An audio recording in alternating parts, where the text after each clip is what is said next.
भंडारा जिल्ह्यात धक्कादायक वास्तव समोर आलेलं आहे। बंद असलेल्या राईस मिलला जिल्हा पणन विभागाने धान्य भरडाईकरिता डीओ देण्यात आलेला आहे। 2023-24 मध्ये या मिलधारकाचा विद्युत बिल शून्य असून देखील मिल मालकांनी 11,658 क्विंटल तांदूळ पुरवठा विभागाला जमा केला आहे। भंडारा जिल्ह्यात मिल मालक व पणन विभागाची मिलीभगत आणि धान्याची मिलिंग न करता तांदूळ पुरवठा विभागाला केला जातो सादर। बंद असलेल्या राईस मिलला जिल्हा पणन अधिकाऱ्यांचा आशीर्वाद। भंडारा जिल्ह्यात आधारभूत धान्य खरेदी केंद्रावर धान्याची खरेदी केली जाते व त्याच धान्याची भरडाई केली जाते। पण भरडाई करताना शासनाच्या नियमानुसार सुरू स्थितीत असलेल्या राईस मिलला भरडाई करिता करार केला जातो। धान्याची मिलिंग करून पुरवठा विभागाच्या तांदूळ गोडाऊनला तांदूळ जमा केला जातो। मिल चालू स्थितीत असल्याने दर महिन्याला विद्युत बिल पणन विभागाला सादर केला जातो। मात्र गोंड उमरी येथील महावीर राईस मिल यांनी 2023-24 मध्ये 11,658 क्विंटल तांदूळ जिल्हा पुरवठा विभागाला सादर केला आहे। मात्र याच वित्तीय वर्षात महावीर राईस मिल यांचा विद्युत बिल हा शून्य आलेला आहे। मग या राईस मिल मालकाने मिलिंग केली कुठे हा खरा प्रश्न या निमित्ताने उपस्थित होत आहे। या संदर्भात आता जिल्हा मार्केटिंग अधिकारी व जिल्हा पुरवठा अधिकारी यांनी संबंधित मिल धारकाची चौकशी केली असताना त्यामध्ये पहिल्यांदा मिल ही बंद स्थितीमध्ये आढळून आलेली आहे।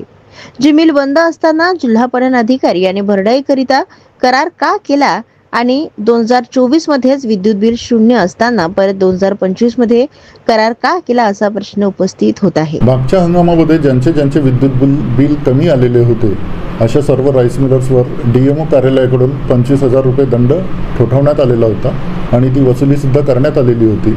आणि या शासन निर्णयाच्या 5.15 मध्ये असं म्हटलेलं आहे की सर्वसाधारणपणे किमान 0.8 युनिट वीज खर्च होत असल्याची खातरजमा करावी आणि समजा हा खर्च होत नसेल तर अशा गिरणीधारकास भरडाई खर्च व वाहतुकीचे दर देण्यात येऊ नयेत असं स्पष्ट नमूद आहे आणि त्याप्रमाणे त्यांच्यावर कारवाई करण्यात येईल।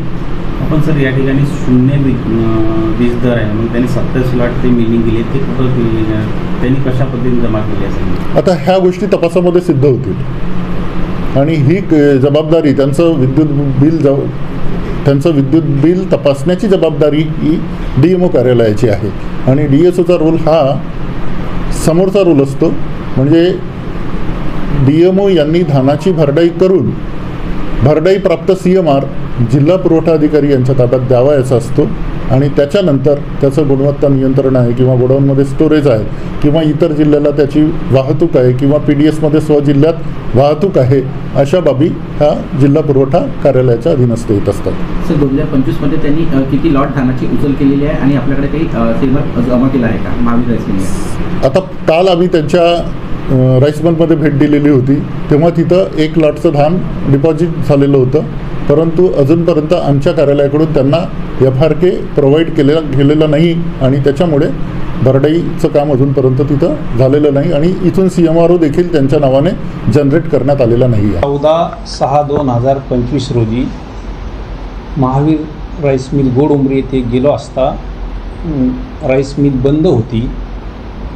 त्यानंतर पुन्हा सोमवार दिनांक 16/6/2025 रोजी सकाळी 12च्या दरम्यान दुपारी 12च्या दरम्यान भेट दिली असता राईस मिल चालू स्थितीत आढळली।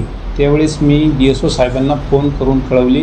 त्यानंतर DSO साहेब त्या राईस मिलमध्ये आले आणि राईस मिल चालू स्थितीत आढळले।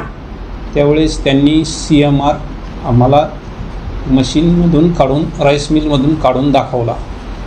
त्यानंतर त्यांचा पंचनामा करून आम्ही DSO साहेब आणि मी पुन्हा भंडाऱ्याला आलेलो आहे। CCTVचे फुटेज आम्ही प्रत्यक्षात बघितलेली नाही, परंतु तेथे 4 हमाल आणखी 3 लोक उपस्थित होते।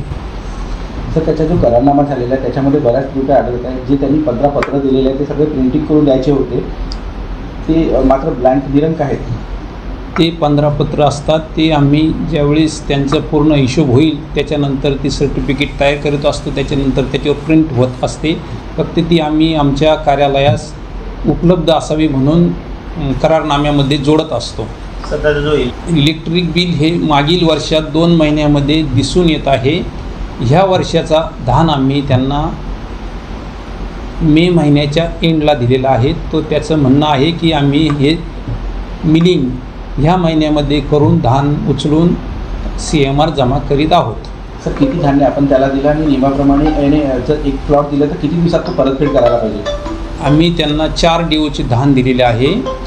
ते त्यांनी नियमाप्रमाणे 20 दिवसामध्ये CMR जमा करणे गरजेचे आहे. धानाच्या बदल्यामध्ये आमच्याकडे त्यांनी 40 लाखाची रक्कम जमा केलेली आहे.